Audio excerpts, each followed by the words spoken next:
Welcome back to day number 98. My name is Mary, and today's story is Saul Takes Over. Saul was now the king of all 12 tribes of Israel, but he lived at home and worked in the fields just as he had always done. One day, while Saul was plowing in the field, a man came running with sad news. He said that the Ammonites, a fierce people living near the desert beyond the Jordan, had attacked Jabez in Gilead. The people in that city were too few to fight the Ammonites. And they said, "We will submit to your rule if you will promise to spare our lives." Nahash, the king of the Ammonites, said to the people of Jabez, "You shall live, but within 7 days I will come with my soldiers and put out the right eye of every man in your city." When a city was taken by its enemies in those times, cruel punishments were common. Often, all the people in it, young and old, were slain without mercy. When Saul heard this, the spirit of a king rose within him. He killed the oxen he was driving, cut them into 12 pieces, and sent swift messengers through the land, saying to every fighting man in the 12 tribes, "This is what will happen to the oxen of anyone who doesn't come and fight with me." At once, a great army gathered with Saul, and he sent word to Jabez, saying, "Tomorrow, by the time the sun is hot, you will be set free from all fear of the Ammonites." Saul and his men marched down into the Jordan Valley and up the mountains of Gilead. There they attacked the Ammonites early in the morning, killed many of them, and scattered the rest.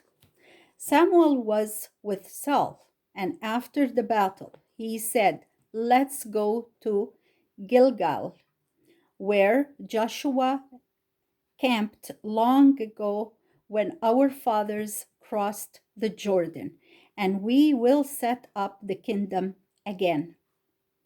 They came to Gilgal, offered sacrifices to the Lord, and worshipped. Then Samuel gave up the kingdom to Saul and said goodbye to all the people. Samuel reminded them all that God had done for them since he had led them out of Egypt, how he had saved them from their enemies and giving them judges. "Now the Lord has set a king over you. If you fear the Lord and will serve him, it will go well with you. But if you disobey the Lord, then God will punish you as he punished your fathers." Then Samuel called on God, and God sent thunder and rain to show his power. The people were filled with fear, and they cried to Samuel, "Pray to the Lord for us, for we have done wrong in asking for a king." "Yes," said Samuel, "you have done wrong.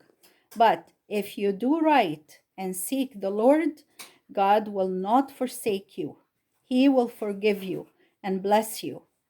I will always pray for you and will teach you the right way.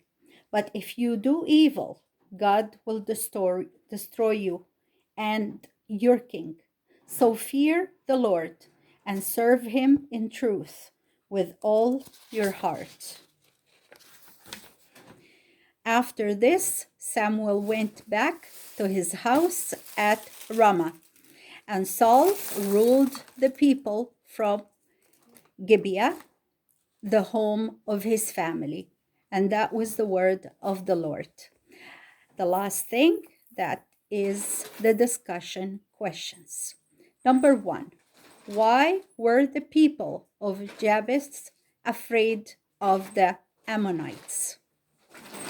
Why were the people of Jabez afraid of the Ammonites? Number 2, what did Saul do when he heard that the city had been attacked? Number 2, what did Saul do when he heard that the city had been attacked? Number 3, why was it important for the people to worship God after the battle? Number 3, why was it important for the people to worship God after the battle? Number 4, and last, what did Samuel tell the people about having a king? What lesson do you think they learned from this? And I'm going to say it one last time. Number 4 has 2 parts. What did Samuel tell the people about having a king? That's the first part. And the second part is, what lesson do you think they learned from this? And thank you again for listening, for viewing, for future discussion. And we'll see you soon again here. Have a blessed day, and may God bless us all.